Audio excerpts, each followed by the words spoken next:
জয়। তোমার অনেকের হলো না, গুরুদেব আছে তো নাকি? যদি না গুরু থাকে অবশ্যই তাড়াতাড়ি গুরুপদ আশ্রয় করুন। সবাই দুটি বাহু তুলে একসঙ্গে গুরুদেব কি জয়, গুরুদেব কি, গুরুদেব কি জয়। গুরু জয় গুরু, গুরুদেব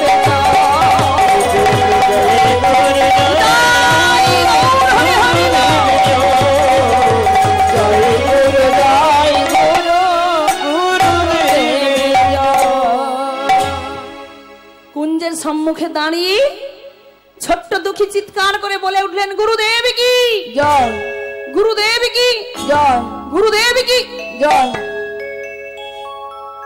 কুঞ্জের সামনে যদি এত চিৎকার করে ডাকে তা গুরুদেব চমকে উঠলেন। অন্যান্য শিষ্যদের ডাকলেন, আরে এই কে আছিস, এই দেখ তো কে এই অসময়ে আমার জয়ধ্বনি করছে। অন্যান্য শিষ্যরা বেরিয়ে গিয়ে দেখলেন যে একটি ছোট্ট ছেলে দুটি বাহু তুলে বারবার বলছেন গুরুদেব কি জয়, গুরুদেব কি জয়। অন্যান্য শিষ্যরা ছুটে এসে বলছেন গুরুদেব ওই কোথা থেকে একটি ছেলে জুটেছে, ওই বারবার সময় নেই অসময় নেই যখন তখন দেখুন ওই দাঁড়িয়ে দাঁড়িয়ে গুরুদেব কি গুরুদেব কি জয়। আরে এই শোন শোন, তোরা কাজ কর, ওকে আশ্রমের ভেতরে ডেকে নিয়ে আয়। অন্যান্য যারা শিষ্য ছিল তা ওই ছোট্ট ছেলেটিকে আশ্রমের ভেতরে ডেকে নিয়ে এলেন। এবার আশ্রমের ভেতরে গুরুদেবের সম্মুখে করজোড়ে দাঁড়িয়েছে। গুরুদেব জিজ্ঞাসা করছেন, হ্যাঁ রে তোর নাম কি? গুরুদেব আমার নাম দুঃখী মন্ডল।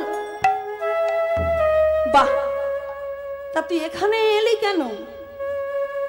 গুরুদেব আমার বাবা বলেছেন যে আপনার কাছে দীক্ষা গ্রহণ করিতে। কি কি বলছিস?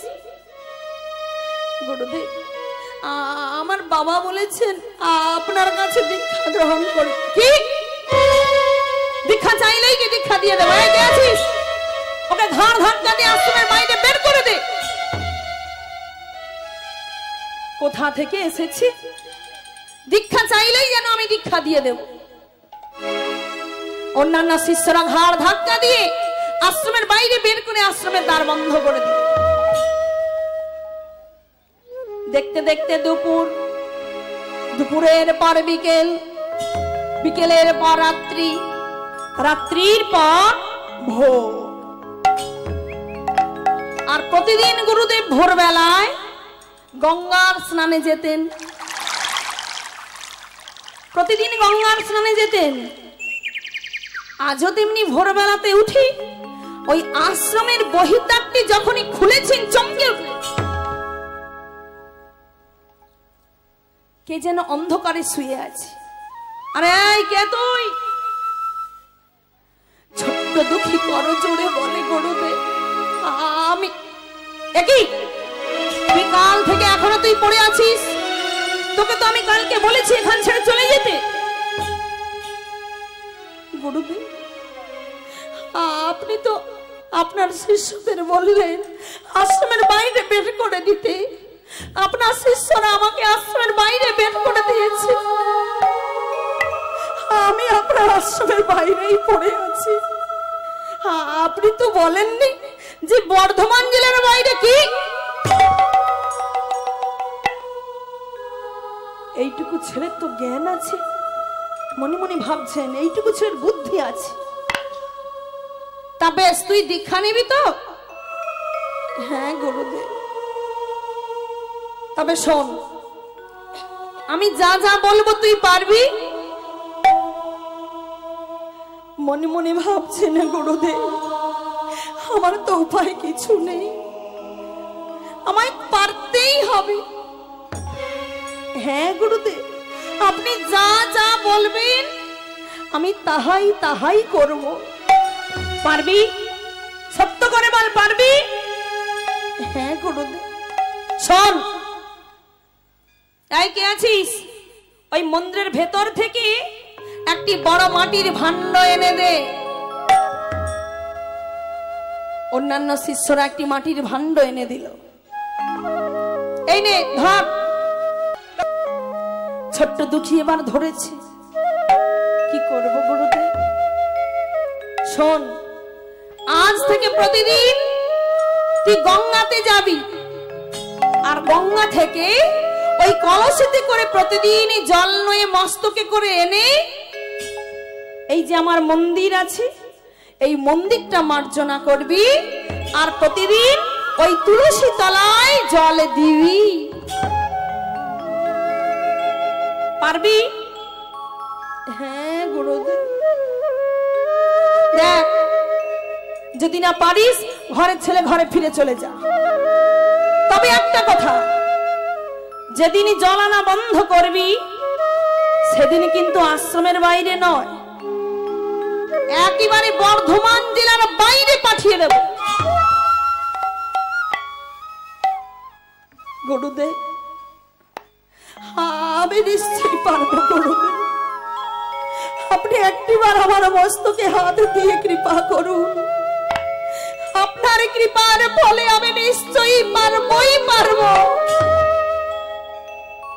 একটা কথা বলবো। বল। গুরুদেব, আপনি সবই জানেন, আমি তবুও বলছি। সেই ত্রেতা যুগের কথা,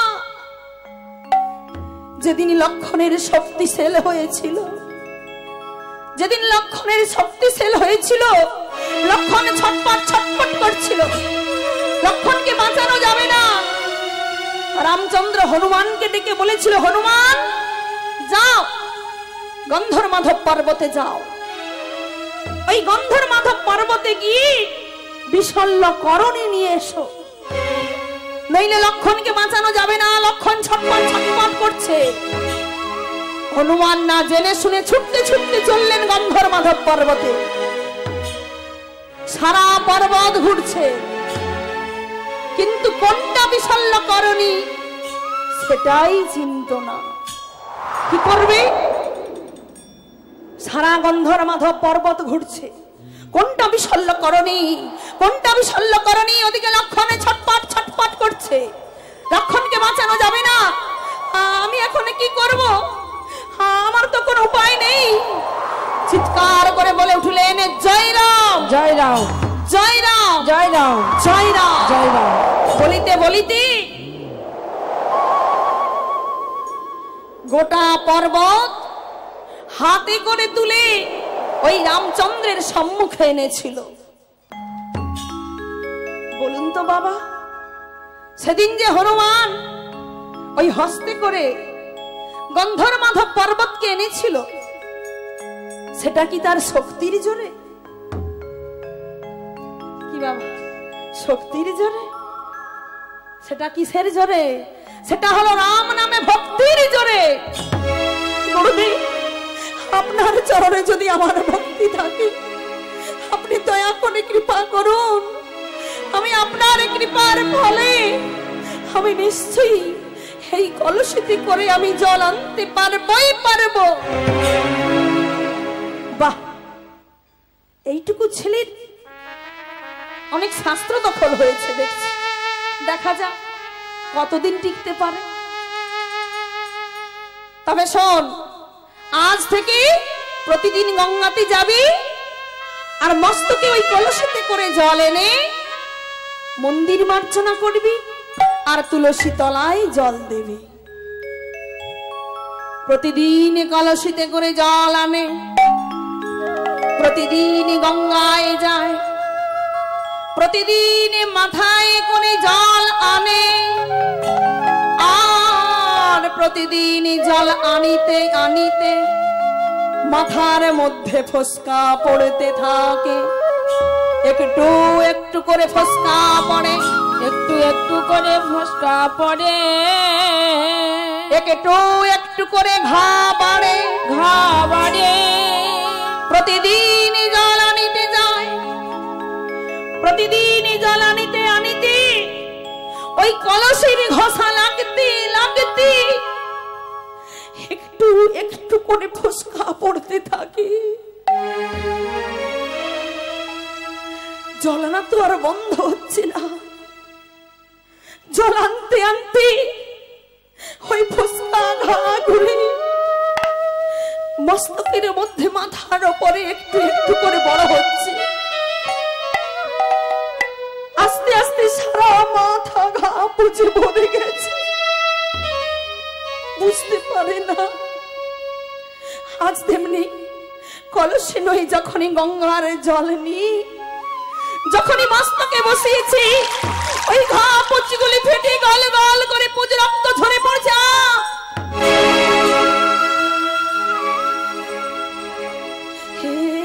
কি হলো, কি হলো? আমার গুরুদেব যদি জানতে পারি আমার মাথায় ঘা পুজে ভরে গেছে, আমার তো জ্বলানা বন্ধ করে দেবে না। আমি গুরুদেবকে জানতে দেব না, তবে তো আমায় দূর দূর করে তাড়িয়ে দেবে। আমি কি করব? গুরুদেব যেন জানতে না পারে। কাছে ছিল একটি উত্তরী, ওই উত্তরীয় খানা নয়ে মস্তকের মধ্যে ভালো করে বাঁধলে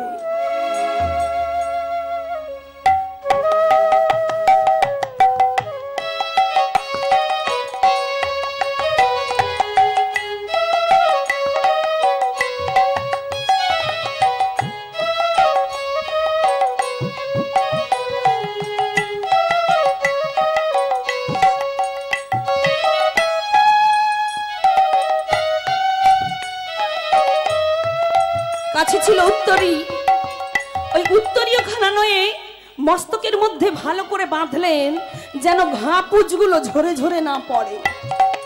এবার প্রতিদিনের মতোই ওই কলসিতে করে জল নয়ে যেমন যায়, আজও তেমনি কলসিতে করে জল নয়ে গুরুদেবের গুণগান গাইতে গাইতে চলছে। কেমন করে গো? জয় জয়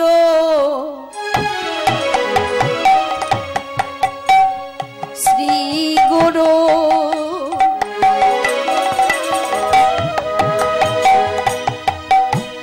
প্রেম কলপতর, জয় জয় শ্রী গুরু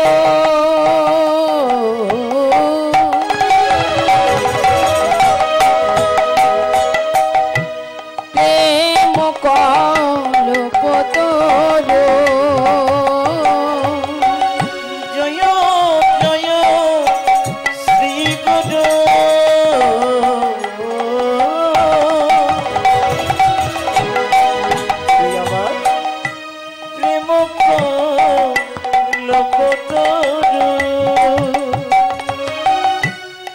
অদ্ভুত অদ্ভুত যাহার অদ্ভুত অদ্ভুত যাহার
সুচন্দকে রণ করো না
প্রতিদিনের মতোই কলসিতে করে জল নয়ে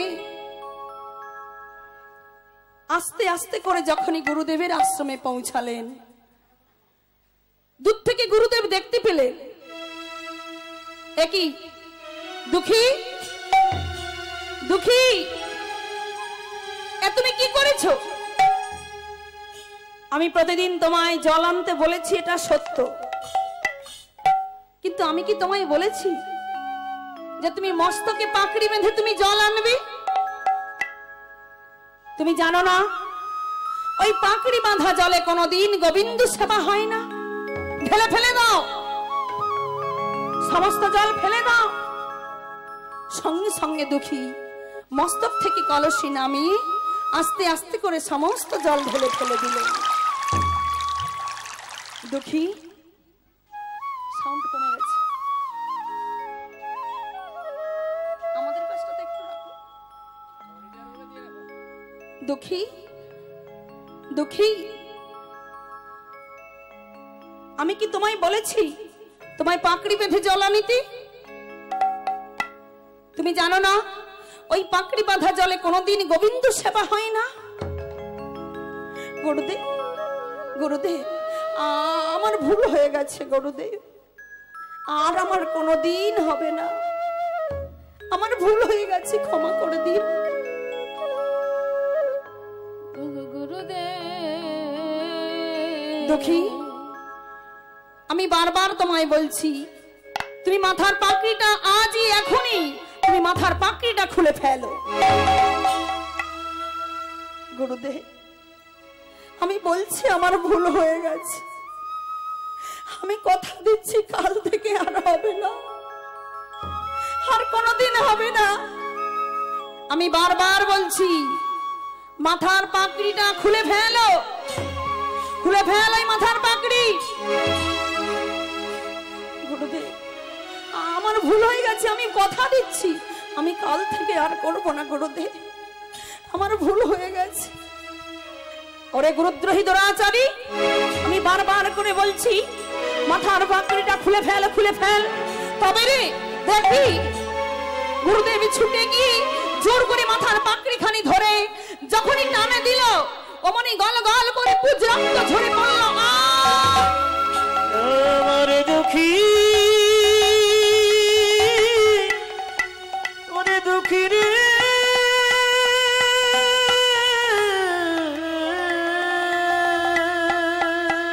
ওরে দুঃখী, হে তুই কি করেছিস?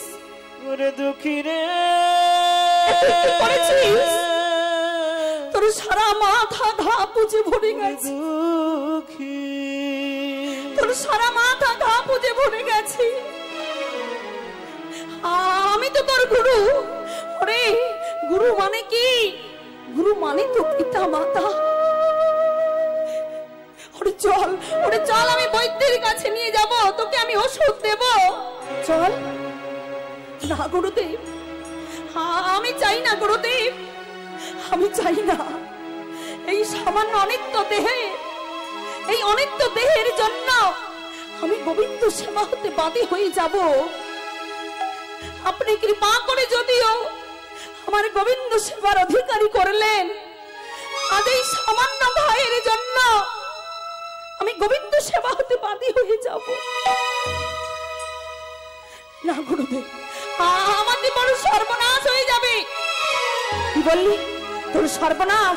চল চল, আমি বৈদ্যের কাছে নিয়ে গিয়ে ওষুধ দেব না। আপনি বৈদ্যের কাছে নিয়ে গিয়ে হয়তো ওষুধ দেবেন গুরুদেব,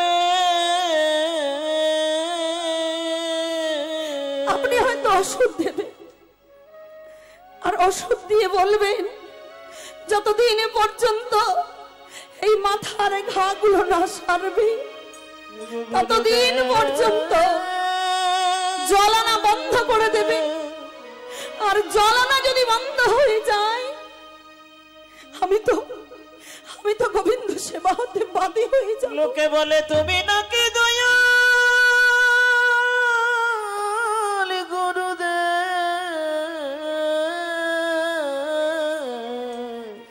আমি গোবিন্দ সেবা হতে বাদী হয়ে যাব না গুরুদেব। এই 84 লক্ষ জনই ভ্রমণ করে এই সাধের মানব দেহ পেয়েছি, আর কোনদিন পাবো কিনা আমি জানি না। 84 লক্ষ জনে ভ্রমণ করে আমার মাথায় ঘা পুজো সাধের মানব জনম পেয়েছি, কিন্তু সামান্য ভাইয়ের জন্য যদি গোবিন্দ সেবা হতে বাদী হয়ে যায়, আমাদের এই নর দেহ নর জন্ম সব বিফলে যাবে। সঙ্গে সঙ্গে গুরুদেব আর ধৈর্য ধরিতে না পেরে জোর করে জড়িয়ে ধরলে। ওরে ওরে দুঃখী, তোর মধ্যে এত ভাব, এত ভক্তি, তোর মধ্যে এত প্রেম, আমি এতদিন তোকে চিনতে পারিনি। তোর মধ্যে যে ভাব ভক্তি প্রেম লুকিয়ে আছে, আমার অনেক শিষ্য আছে, আমি তোকে চিনতে পারিনি। ওরে তুই আমার বক্ষে আয়, বক্ষে আয়। সারা মাথা ঘা পুজে ভরে গেছে, তুই কিনা গোবিন্দ সেবার জন্য তুই বৈদ্যের কাছে তুই ওষুধ নিবি না। এ তোর কি কথা, এ তোর কি প্রেম। ওরে ওরে তুই সমস্ত পরীক্ষায় তুই উত্তীর্ণ হয়েছিস। চলে যা, চলে যা, তুই গঙ্গার স্নান করে আয়। আজই আজই আমি তোর পরনে আমি দীক্ষা দেবই দেব। ছোট্ট দুঃখী ধীরে ধীরে গঙ্গার স্নান করে গুরুদেবের চরণ তলে এসে দাঁড়াল। গুরুদেব কর্ণে দিলেন দীক্ষা। দীক্ষা দিয়ে বলিলেন, ওরে যে কৃষ্ণ সেবার জন্য, যে গোবিন্দ সেবার জন্য নিজ দেহের কথা ভাবলি না, যার সারা মাথা ঘা পুচে ভরে গেছে ভাবলি না, আমি গুরু হই, আমি আজকে তোর নাম দিলাম। আজ থেকে তোর নাম দুঃখী মন্ডল নয়, আজ থেকে তোর নাম কৃষ্ণ দাস। চলে যা, তোর স্থান এখানে নয়। তোর যে ভাব ভক্তি প্রেম, তুই চলে যা, তুই বৃন্দাবনে চলে যা। আমি তোর গুরু হয়ে আমি এই পত্রে লিখে দিলাম, তুই বৃন্দাবনে জীব গোস্বামী প্রভুর কাছে চলে যা। আর আমি এই পত্রে লিখে দিলাম, তোকে যেন রাধা কৃষ্ণের যুগল সেবার অধিকারী করে। পত্রেতে লিখে দিলেন যেন রাধা কৃষ্ণের যুগল সেবার অধিকারী করে। চলে যা, বৃন্দাবনে চলে যা। এবার কৃষ্ণমন্ডল পত্রখানি বক্ষে নয়ে এবার যাবেন বৃন্দাবনে। গুরুদেবের কৃপা লাভ হয়েছে। চলুন আজ আমরা সবাই মিলে যাব বৃন্দাবনে। কিন্তু বাবা, বৃন্দাবনে যেতে হলে কি বলতে হয়? রাধে রাধে। চলুন সবাই মিলে যাব বৃন্দাবনে। তবে মা, আজকের এই স্থানটি কি? এই স্থানটি কি? যেখানে হয় হরিনাম সংকীর্তন, সেটাই তো মধুর বৃন্দাবন। যেখানে আসে তুলসী কানন, সেটাই তো মধুর বৃন্দাবন। যেখানে আছে ভক্ত সমাগম, সেটাই তো মধুর বৃন্দাবন। চলুন তবে এখানে বসে মনটা বৃন্দাবনে। চলুন সবাই মিলে আজ পত্র বক্ষে নয়ে বদনে গাইতে গাইতে চলছেন বৃন্দাবনে। কেমন করে? রাধা কি পায়েল ছম ছম বাজে, ছম ছম বাজে পায়েল, রাধা রানী নাচে সামনে, সামনে ছেড়া তারা রাধা কৃষ্ণ দিবানা, সামনে ছেড়া তারা রাধা কৃষ্ণ দিবানা। রাধাকে পায়ে ছম ছম বাজে, ছম ছম বাজে পায়ে, রাধা রানী নাচে সামনে, সামনে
চমচম বাজে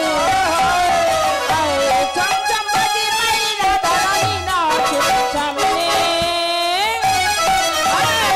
সামনে চলে তারা নাচে রাধা দিবানা সামনে চলে তারা নাচে রাধা দিবানা রাজি পায়েল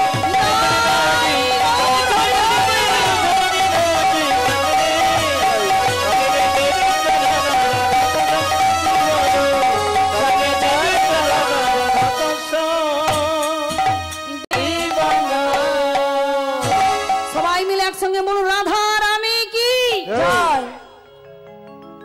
আপনাদের জয় ধ্বনি আসছে না, হবে নাকি? ঘুমিয়ে পড়েছেন দেখতে পাচ্ছি না তো। না না ঘুমাই না, সবাই আছে ঠিক। ফাঁকি দিলে ফাঁকে পড়তে হবে, তা হবে তো? বলুন সবাই মিলে রাধা রানী কি, রাধা রানী কি, রাধা রানী কি, শ্যাম সুন্দর জিউ কি, শ্যাম সুন্দর জিউ কি, ভক্ত বৃন্দ কি, নিতাই গৌর হরি হরি বল। কোথায় এলাম? বৃন্দাবনে। বৃন্দাবনে কোথায় এলাম? না জীব গোস্বামী প্রভুর আশ্রমে। বৃন্দাবনে জীব গোস্বামী প্রভুর আশ্রমে সম্মুখে দাঁড়িয়েই বলে উঠলেন গুরুদেব কি জয়, গুরুদেব কি জয়, নিত্যানন্দ প্রভু কি জয়, শ্যাম সুন্দর কি জয়। আশ্রমের ভেতরে গুরুদেব ছিলেন জীব গোস্বামী প্রভু। তো জীব গোস্বামী প্রভু ছুটে বেরিয়ে এসে দেখলেন যে এক ভক্ত দুটি বাহু তুলে গুরুদেব কি। তা যখনই বললেন হ্যাঁ রে তোর নাম কি? গুরুদেব আমার নাম হলো দুঃখী কৃষ্ণ দাস। এই চুপ কর, ঠিক করে নামটা বল, নামটা ভালো করে বল। আমার নাম দুঃখী কৃষ্ণ দাস। নামটা ঠিক হলো কি বাবা? নাম ঠিক হলো? যে কৃষ্ণ দাস হয় সে কোনোদিন দুঃখী হয় কি বাবা? দুঃখী নয়। শোন, আজ থেকে ঠিক করে বলবি যারা কৃষ্ণ দাস তারা দুঃখী হয়। আজ থেকে বলবি কৃষ্ণ দাস। কিন্তু বাবা এই জগতে দেখবেন যারা বেশি ভগবানকে ভালোবাসে, যারা ভগবানের বেশি নাম করে, ভগবানকে বেশি ডাকে, তাদের বেশি দুঃখ হয় না?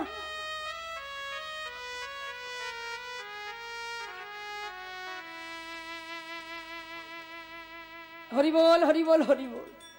এ জগতে যারা বেশি ভগবানকে ভালোবাসে তাদের ভাগ্যে বেশি দুঃখ। তবে দেখুন বাবা, তবে শোন, আজ থেকে তুই দুঃখী নামটা বলবি না, আজ থেকে বলবি কৃষ্ণ দাস। বাবা, বর্তমান যুগে এমন কোন ব্যক্তি নেই কেউ বলছে না যে আমার মতো বড় কেউ নেই। বুঝতে পেরেছেন? বর্তমান যুগে এমন কেউ নেই যে কেউ বলে না যে আমার মতো বড় কেউ নেই। সবাই নিজেকে মনে করে আমি সব জানি, নিজে সব কিছুই জানি, কিন্তু ভগবানের অগাধ সমুদ্র, অগাধ সমুদ্রের কুল কিনারা নেই। তাই তো যে যতটা আস্বাদন করতে পেরেছে, যে যতটা নিতে পেরেছে, কিন্তু যতটুকু নিয়েছে, অনেক জ্ঞান আছে, অনেক পণ্ডিত, অনেক শাস্ত্র জানা আছে, অনেক সবকিছু আছে, কিন্তু তার মধ্যে কোনো ভক্তি নেই। ভক্তি শূন্য হৃদয়ে কি ভগবান বাস করে বাবা? কি বাবা? অনেক গ্রন্থ পড়াশোনা করেছি, অনেক গ্রন্থ আছে। নদিয়া নবদ্বীপে অনেক পণ্ডিত ছিল, তর্কলঙ্কা, সার্বভৌম, প্রকাশানন্দ সরস্বতী, অনেকেই ছিলেন বড় বড় পণ্ডিত। তারা বলেছিল এইটুকু ছেলের মুখে হরিনাম। প্রকাশানন্দ বলেছিলেন, ও হে ভগবান, তুমি যদি সত্যি ভগবান হয়ে থাকো, তুমি সন্ন্যাস ধর্ম নিয়ে শূদ্রকে আলিঙ্গন করছো, তুমি ধেই ধেই করে নাচছো, তুমি কৃষ্ণ কৃষ্ণ বলে কাঁদছো, রাধে রাধে বলে কাঁদছো, এটা কি তোমার নিয়ম? তুমি সন্ন্যাস ধর্ম নিয়েছো, তুমি পাঠ করো। কি বাবা, ভগবান সবাইকেই পরাজিত করেছিলেন, পরাজিত করেন না? পরাজিত করেছিলেন। আমাদের মধ্যে অনেক জ্ঞান, অনেক বিবেক, সারা জীবন হরিসভায় আসছি, অনেক গ্রন্থ পড়ছি, অনেক গান বাজনা শুনছি। অনেকেই এখনো আছেন, শুধু দেখবেন, শুধু দেখছেন যে কার কখন কোথায় ভুল হচ্ছে, শুধু সেই ভুলটা ধরার জন্য বসে আছি। নিতাই গৌর হরি হরি বল। দেখবেন এটা হলো পণ্ডিতের লড়াই, পাণ্ডিত্য, পাণ্ডিত্য দেখানোর জন্য শুধু দেখছে কোথায় কি কখনো ভুল করে যাচ্ছে, সেই ভুলটাকে ধরার জন্য। ভুল পৃথিবীতে এমন কোন ব্যক্তির নেই যে ভুল নেই, একমাত্র স্বয়ং ভগবান, তিনিই হলো যার কোনো ভুল নেই। কি বাবা, অন্যান্য দেব দেবীরও ভুল আছে, বিভিন্ন ভুল আছে। দেখুন আজকে ওই ছোট্ট দুঃখী বৃন্দাবনে জীব গোস্বামী প্রভুর সম্মুখে গিয়ে দাঁড়িয়ে, আজকে দাঁড়িয়ে দেখুন যে ছোট্ট দুঃখী কত পড়াশুনো, কত শিক্ষিত, কত উপার্জন হয়েছে, কিন্তু তার মতো সন্তানকে তার পিতা কি বলেছিল যে এই জড়জগতের বিদ্যায় কিছু হবে না, তুমি যদি কৃষ্ণ ভক্ত হতে পারো তবেই আমি বুঝবো তোমার মধ্যে ভক্তি উদয় হবেই হবে, চলে যাও। আজ সেই পিতার কথা শুনে গুরুদেবের আশ্রমে এসেছিলেন বলে আজকে গুরুদেবের কৃপা লাভ হয়েছে। এবার গুরুদেবের কৃপা যখন লাভ হয়েছে, গুরুদেব বৃন্দাবনে পাঠিয়েছেন। আর বৃন্দাবনে কি জীব গোস্বামী প্রভুর আশ্রমের সম্মুখে দাঁড়িয়ে যখনই গুরুদেব কি জয়, গুরুদেব কি জয় বারবার বলছেন, জীব গোস্বামী প্রভু বেরিয়ে দেখলেন এইটুকু ছেলে বারবার জয়ধ্বনি করছে, বারবার আমার গুণগান গাইছে, গুরুদেবের জয়ধ্বনি করছে। কে তুমি? তোমার নাম কি? পত্রটা বাড়িয়ে দিলেন। পত্রটা দেখে চমকে উঠলেন। কি দেখলেন? পত্র দেখলেন। পত্র একবার দেখলেন আর কৃষ্ণদাসের বদন পানে তাকিয়ে দেখছে, চমকে উঠছেন। গুরুদেব, আপনি চমকে উঠলেন কেন? জানিস বাবা আমি কেন চমকে উঠছি? এই যে তুই পত্রটা এনেছিস, এই পত্রে যে লেখা আছে এ যার তার হাতের লেখা নয়। যে ব্যক্তি লিখেছে সে যেমন তেমন ব্যক্তি নয়। ওই যে তোর গুরু হৃদয় চৈতন্য প্রভু, ওর নাম আগে হৃদয় চৈতন্য ছিল না, ছিল হৃদয় আনন্দ। আর হৃদয় আনন্দ থেকে হয়েছে হৃদয় চৈতন্য। কেন জানিস বাবা? বলবো কি বাবা, সময় অনেক হয়ে গেছে।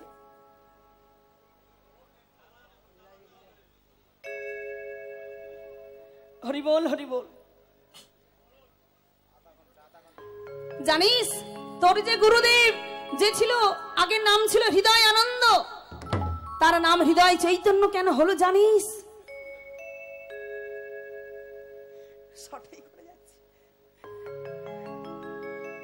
তোর যে গুরুদেব হৃদয় আনন্দ, ঠিক তোর মতো বেলাতে সে ছিল তার গুরুদেবের আশ্রমে। আর তার গুরুদেবের আশ্রমে যখন ছিলেন তখনকার দিনে গুরুদেব তীর্থ ভ্রমণে গিয়েছিলেন, তার গুরু। তা তখন তোর গুরুর উপর দায়িত্ব দিয়েছিল যে আমি যতদিন না আসবো এই মন্দিরের দায়িত্ব সবকিছু তোর। এই বলে তোর গুরুর যে গুরু সে তীর্থ ভ্রমণে গিয়েছে। দেখতে দেখতে ফাল্গুনী পূর্ণিমা তিথি এসে গেছে, গৌরাঙ্গ মহাপ্রভুর জন্মতিথি। তা ওই দিন গুরুদেবের আশ্রমে ধুমধাম করে মহোৎসব হতো। গুরুদেব আসছে না, কি হবে, কি করবেন? তখনকার দিনে তো ফোন ছিল না, গাড়ি ঘোড়া ছিল না, বেরিয়ে গেছেন, কবে আসবেন কোনো ঠিক ঠিকানা ছিল না। আর যখন দেরি হচ্ছে, আসছে না, কি হবে, তখন ওই হৃদয় আনন্দ কি করেছিল জানিস? ওই হৃদয় আনন্দ নিজের থেকে ওই মন্দিরে মহোৎসব করেছিল। সবার কাছে মাথা কুড়ি করে ভিক্ষে করে ওই নিতাই গৌরের আশ্রমে ধুমধাম করে ওই ফাল্গুনী পূর্ণিমা তিথিতে ধুমধাম করে পূজা অর্চনা করেছিল। কীর্তন, হরিনাম, ভাগবত, ভক্ত সেবা সবকিছু।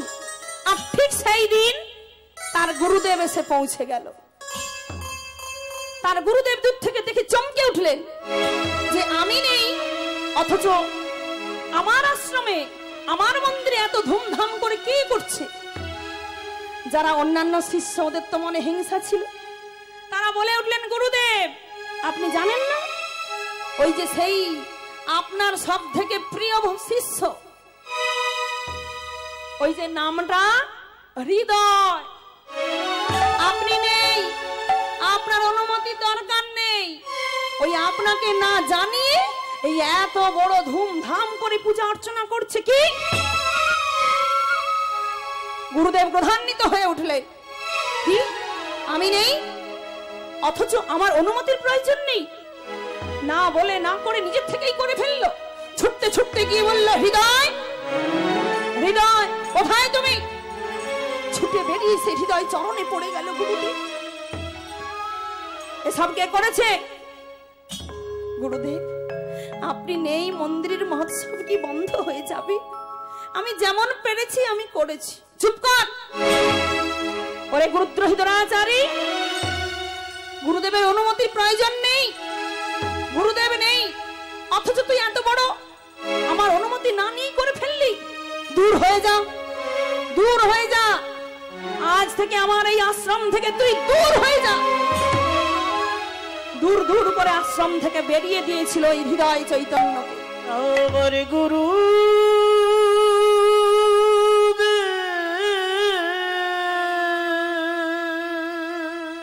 তখন ওই হৃদয় আনন্দ মনের দুঃখে মনে মনে ভেবেছিল,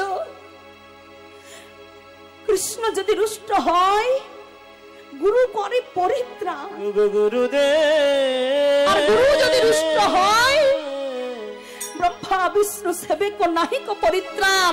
আমার বেঁচে কি হবে? আমি বাঁচব না, আমি গঙ্গার জলে ঝাঁপ দিয়ে প্রাণে বিসর্জন করব। ছুটতে ছুটতে যাচ্ছে, ছুটতে ছুটতে ধুলায় পড়ে গড়াগড়ি দিচ্ছে। ওদিকে দুপুর বেলায় তার গুরুদেব গৌরীদাস পণ্ডিত ভোগের থারি হাতে নিতাই গৌরের মন্দিরে সেবা দেবেন, অঞ্জ ব্যঞ্জন হাতে নয়ে। যখনই প্রবেশ করিতে যাবে, মন্দিরের দ্বার বন্ধ। একই মন্দিরের দ্বার বন্ধ কেন? মধ্যাহ্ন সময় নিতাই গৌরের সেবা দেবেন, মন্দির ঠেলা দিলেন, মন্দির খুলল না। মন্দির খুলছে না কেন? যখন জোর করে ঠেলাঠেলি করে জোর করে খুলে দেখলো যে মন্দিরের ভিতরে নিতাই গৌর আর নেই। গেল কোথায়? আমার নিতাই গৌর গেল কোথায়? তবে নিশ্চয়ই ওই হৃদয়, ওই হৃদয়কে আমি তাড়িয়েছি, ওই হৃদয় নিশ্চয়ই আমার নিতাই গৌরকে চুরি করে নিয়ে পালিয়েছে। এই কে আছিস? এই কে আছিস? এদিকে আয়। সমস্ত শিষ্যদের নয়ে, হাতে একটি যষ্টি নয়ে ছুটতে ছুটতে চলছেন। কোথায় কোথায় হৃদয়? কোথায় হৃদয়?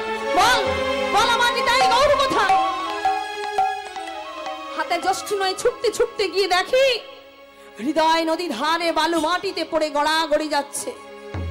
চিৎকার করে বলে উঠলেন, হৃদয়, হৃদয়। কি গুরুদেব, গুরুদেব আপনি এসেছেন? গুরুদেব আমাকে ক্ষমা করুন গুরুদেব।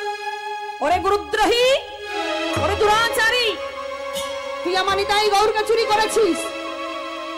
গুরুদেব না না গুরুদেব, আমি নিতাই গৌরকে চুরি করিনি। তুই আমার নিতাই গৌরকে চুরি করেছিস, তুই আমার নিতাই গৌরকে চুরি করে এই বালু মাটির মধ্যে তুই লুকিয়ে রেখেছিস। ফিরিয়ে দে, ফিরিয়ে দে আমার নিতাই গৌরকে। ওরে আমার ফিরিয়ে দে নিতাই গৌরকে। গুরুদেব, আমি নিতাই গৌরকে চুরি করিনি গুরুদেব। আপনি আপনি বিশ্বাস করুন, আমি সত্য করে বলছি, আমি নিতাই গৌরকে চুরি করিনি। ওরে গুরুদ্রোহী, ওরে দোরাচারী, তুই আমার নিতাই গৌরকে চুরি করেছিস, আর কেউ নয়, তুই করেছিস। ফিরিয়ে দে, ফিরিয়ে দে নিতাই গৌরকে। এই বলে হাতে যষ্টি ছিল, আর এই যষ্টিনি যখনই প্রহার করিতে যাবে চমকে উঠলেন। দেখলেন ওই হৃদয় চৈতন্যের হৃদয় মধ্য থেকে দেখে নিতাই গৌর নাচিতেছে, নিতাই গৌর নাচিতেছে, নিতাই গৌর নাচিতেছে, নিতাই গৌর নাচিতেছে। আর কি তারে মারিতে পারে, নিতাই গৌর নাচিতেছে। আর কি তারে মারিতে পারে, আর কি তারে মারিতে পারে, নিতাই গৌর নাচিতেছে, নিতাই গৌর নাচিতেছে, নিতাই গৌর নাচিতেছে, নিতাই গৌর নাচিতেছে। যখনই প্রহার করিতে গেল কি দেখলো, তার হৃদয় মধ্যে নিতাই গৌর বিরাজমান। হে কি, আমি কি দেখলাম, যে নিতাই গৌরকে সারা জীবন আমি সেবা দিলাম,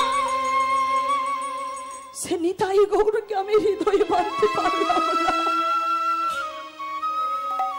যে নিতাই গৌরকে আমি সারা জীবনে সেবা দিলাম, সে নিতাই গৌরকে আমি হৃদয়ে বাঁধতে পারলাম না।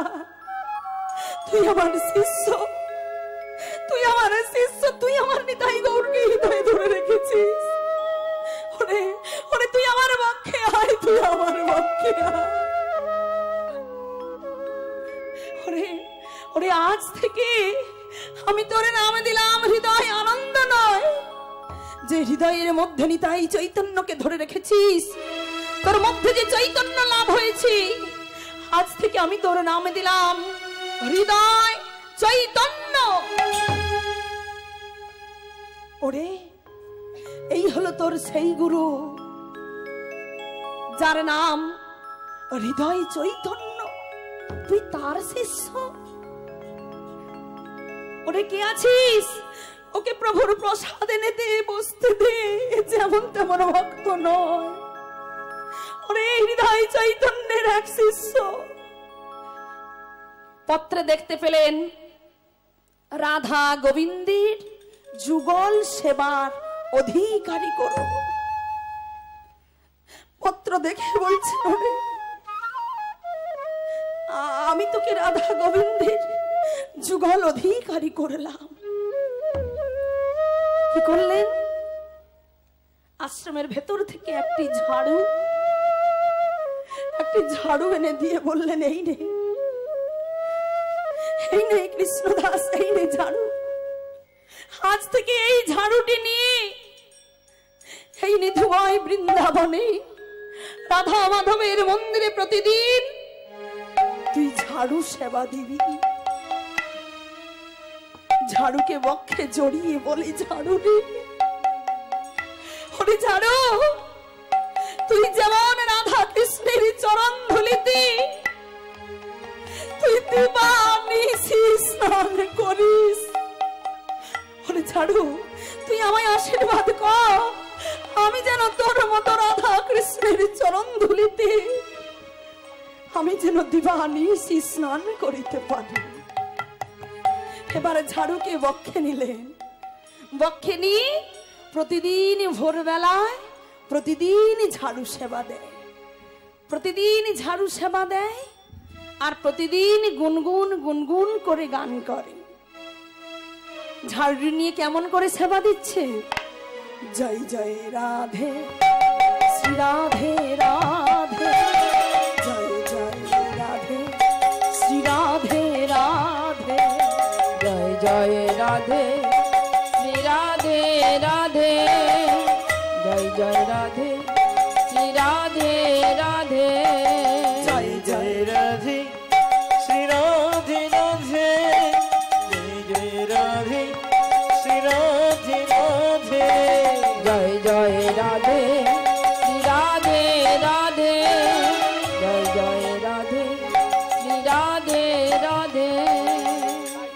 রাধা রাধা সুর যে বাধা মনোবিনা তারে, মনোবিনা তারে। রাধা নামে করি যে বাধা মন বিনার তারে, মন বিনার তারে। রাধা রাধা সূর্য বাধা মন বিনার তারে, মন বিনার তারে। গাহিছি রাধা রানী হৃদয় মাঝারে, হৃদয় মাঝারে। গাইছে রাধা রানী হৃদয় মোঝরে, হৃদয় মোঝরে। জয় জয় রাধে শ্রী রাধে রাধে, জয় জয় রাধে শ্রী রাধে রাধে।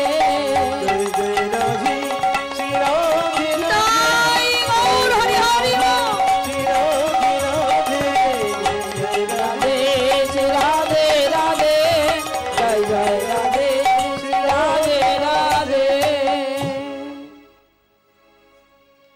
প্রতিদিন ঝাড়ু সেবা দেয়, প্রতিদিন ঝাড়ু সেবা দিতে দিতে হঠাৎ দেখতে পেলেন যে বালু মাটির মধ্যে কি যেন চিপচিপ করছে। প্রতিদিন ঝাড়ু সেবা দেয়, তা যখনই দেখতে পেলেন অমনি ধরতে গেলেন। যখনই ধরতে গেলেন সর্বাঙ্গ কাঁপছে।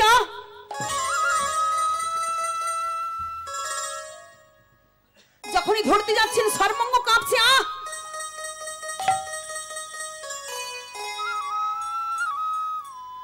মনে মনে ভাবলেন ছোঁয়া মাত্রই সর্বাঙ্গ কেন রোমাঞ্চিত হচ্ছে, কি এমন বস্তু আমায় ভালো করে ধরতে হবে।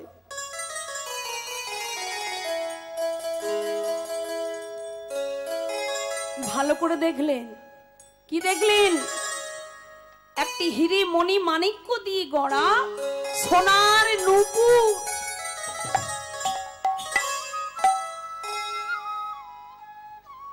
মনে মনে ভাবলেন যে নূপুর ছোঁয়া মাত্র আমার সর্বাঙ্গ কাঁপছে, নিশ্চয়ই কোনো ভক্তিমতী মায়ের নূপুর। কি বাবা, ভক্তিমতী মায়ের নূপুরে বুঝি ভক্তি মিশ্রিত আছে, তাই না? তা না হলে সর্বাঙ্গ কাঁপবে কেন? কিন্তু আমায় তো দেখতে হবে সেই ভক্তিমতী মাটাকে। প্রথমে ভেবেছিলেন জীব গোস্বামী প্রভুর কাছে রেখে যাবেন, ভাবলেন না, ওই ভক্তিমতী মায়ের চরণটা আমায় দর্শন করিতে হবে। উত্তরীয় এক কোণেতে ভালো করে বেঁধে রাখলেন। কি বাবা, নূপুরটা কার? রাধা রানীর নূপুর। ওদিকে রাত্রিবেলা নৃত্য করে গিয়ে ভোরবেলাতে ললিতাকে ডাকলেন, ললিতা। হ্যাঁ বল রে। জানিস, হ্যাঁ দেখ ওই যে রাত্রিবেলা নিধিবনে আমি নৃত্য করতে গেছিলাম, এই দেখ আমার এক চরণে নূপুর আছে আর এক চরণে নূপুর নেই, তা আমি কি করব? বলে কেন রে, তুই জানা, একটা বার খুঁজে নিয়ে আয়। বলে তুই ঘরের মধ্যে খুঁজে দেখ। বলে দেখ নূপুরটা এখানে পড়েনি। কোথায় পড়েছে? ওই যে যেখানে আমি নৃত্য করেছিলাম ওই সেখানেই বুঝি পড়েছে। আরে ও ললিতা। হ্যাঁ বল রে। ওরে জানা, তুই একটা বার সেই নিধুবনে বৃন্দাবনে তুই একটা বার গিয়ে খুঁজে নিয়ে আয়। তুই দুদিন ছাড়া একটা করে কাণ্ড ঘটাবি আর সব বিষয় তুই আমাকেই পাঠাবি। দেখ আমি কিন্তু যেতে পারবো না। ওরে দেখ দেখ, তুই ছাড়া কে আছে, তুই একটা বারে যা। আরে দিনের বেলা, তা আমি যে ললিতা, আমি যদি দিনের বেলাতে চলে যাই তো সবাই তো আমায় চিনে ফেলবে, চিনবে না? বলে কেন, তুই অমন যাবি কেন? তুই মাথায় ঘুমটা দি ওই ব্রজরমণী সেজে যাবি। বেশ, তোর কথা না হয় রাখলাম। এবারে ললিতা আমার মাথায় ঘুমটা দিয়ে ওই দিনের বেলাতে ব্রজরমণীরা যেমন যাচ্ছে ললিতা আমার যাচ্ছেন। দূরে গিয়ে দেখছেন সেই বাবাজি প্রতিদিনের মতোই ঝাড়ু সেবা দিচ্ছে, প্রতিদিন ঝাড়ু সেবা দিচ্ছে। রাধে রাধে দূর থেকে ডাক দিলেন, বাবাজি, রাধে রাধে। ও বাবাজি, আমায় ডাকছো? হ্যাঁ গো। আচ্ছা বাবাজি, আপনি কি একটা নুপুর কুড়িয়েছেন? না, নুপুর তো কুড়িয়েছি। নুপুরটা কি তোমার? বলে নুপুরটা আমার। তা নুপুর যদি তোমার, তবে তুমি এসো, নুপুরটা নিয়ে যাবে। ললিতা আমার মাথায় ঘুমটা দিয়ে একেবারে বাবাজির সম্মুখে এসে দাঁড়িয়েছেন। আর বাবাজি তো জানেন বাবা, বলে যার নুপুর ছোঁয়া মাত্র সর্বঙ্গ কাঁপছে, তার তো চরণখানা দর্শন করিতে হবে। ললিতা তো বড় মুখ করে ঘোমটা দিয়ে এসে দাঁড়িয়েছে, আর বাবাজি চরণখানা দর্শন করছে।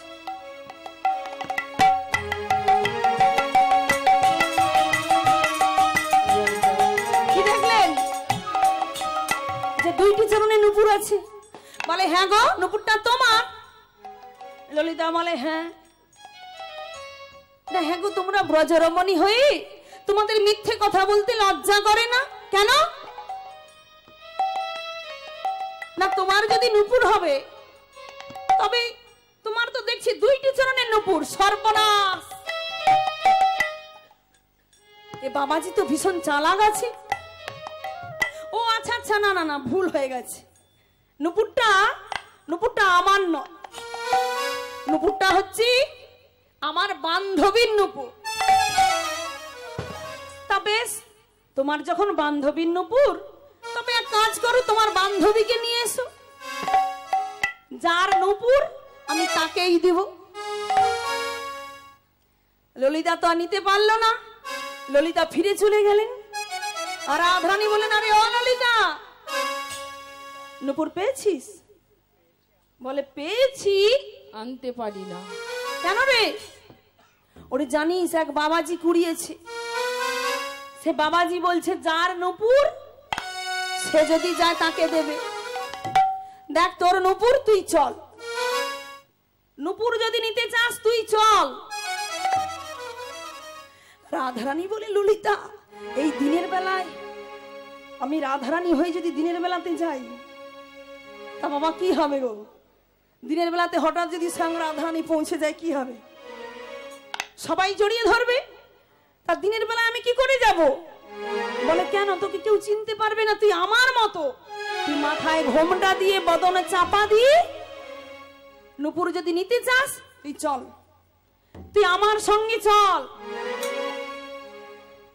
এবার ললিতার সঙ্গে আমার রাধারানী মাথায় ঘোমটা দিয়ে চলছেন। কেমন করে গো?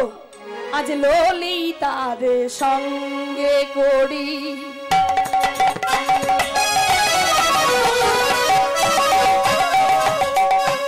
বিনোদিনী চলে, ললিতার সঙ্গে করি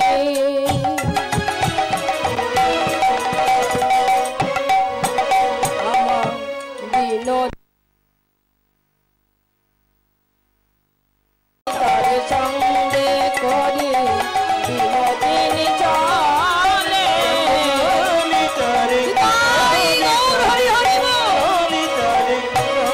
চলে। ললিতাকে সঙ্গে নই আমার রাধারানী গিয়ে দাঁড়ালেন। বাবাজি, বাবাজি, হরি বল। অনেক সময় হয়ে গেছে, তা আমাদের সময় আর হাতে নেই, তাই অতি সংক্ষেপে আমরা শেষ করে দিচ্ছি। আজকে ললিতার সঙ্গে রাধারানী গিয়ে ধরা দিলেন। আর যখনই ধরা দিলেন, যিনি ছিলেন দেবাদিদেব মহাদেব, যিনি অদ্বৈত, তারই ভাবাবেশ অবতার, তিনি চিনতে পারলেন, বুঝতে পারলেন যে অন্য কেউ নয়, এ হলো স্বয়ং রাধারানী। তাই রাধারানীকে বলছেন, রাধে রাধারানীর চরণ জড়িয়ে ধরে বলছেন, রাধে একটিবার ভুবন ভুলানো রূপ তোমার দেখাও। রাধারানী এবার তার ভুবন ভুলানো রূপে দাঁড়ালো, আর কৃষ্ণদাস সম্মুখে বসে বসে রূপ দর্শন করছেন। আর কৃষ্ণদাস নিজে রূপ দর্শন করছেন আর নিজে পদ রচনা করছেন। কেমন করে?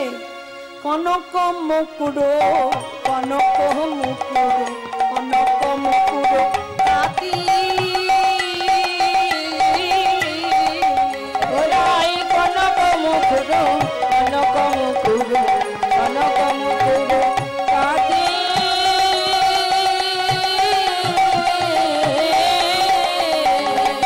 শ্যাম বিলাসে সুন্দর তনু শ্যাম বিলাসে সুন্দর তনু সাজাইয়া কতেক ভাত সাজাইয়া কতেক ভাত ওই শ্যাম বিলাসে সুন্দর তনু শ্যাম বিলাসে সুন্দর তনু সাজায় কতে তোমাকে সাজায় কতে তোমার রাধে দেখো তোমার স্বরূপ দেখাও দেখো তোমার স্বরূপ দেখাও দেখো তোমার স্বরূপ দেখাও দেখাও তোমার স্বরূপ দেখাও ভালো করে দর্শন করি তাহলে দেখো তোমার স্বরূপ দেখাও হৃদয়ে মন জোড়ায়ে গেল ভালো করে দর্শন করি হৃদয়ে মন জোড়ায়ে গেল ভালো করে দর্শন বলে করি রাধে তোমার হলাম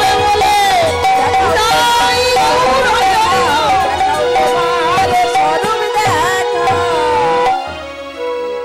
রাধারানী রূপ দর্শন করিলেন। এবার রাধারানী নূপুরখানি কপালে ছুঁয়ে দিয়ে বললেন, আজ থেকে এই তিলকের নাম হবে নূপুর তিলক। যে কৃষ্ণদাস গোবিন্দ সেবার জন্য যার সারা মাথা ঘা পুজে ভরে যায়, তবুও নিজ দেহের কথা ভাবলো না, আমার গোবিন্দ সেবার জন্য আমার শ্যামের কথা ভেবে গেল। আজ থেকে আমি তোমার নাম দিলাম শ্যামানন্দ। এবার কৃষ্ণদাস বললেন, রাধে বল আর কি চাস? ওগো রাধে একটি বার আমার প্রাণ বল্লভকে দেখাও। এবার রাধারানীর হৃদয় থেকে প্রাণ বল্লভ অবতীর্ণ হয়ে দাঁড়ালেন। আজ যুগল রূপ দর্শন করছেন, আর যুগল রূপ দর্শন করে নয়ন ভরে দর্শন করছে। তাই আজকে ওগো রাধা কৃষ্ণ দহু জনার মিলন হইল, প্রেমানন্দে সবাই মিলে ভক্তি হরি বল, প্রেমানন্দে সবাই মিলে হরি হরি বল। ভক্ত আর ভগবানের মিলন হইল, ভক্ত আর ভগবানের মিলন হইল, প্রেমানন্দে সবাই মিলে হরি হরি বল, প্রেমানন্দে সবাই মিলে হরি হরি বল, হরি বল।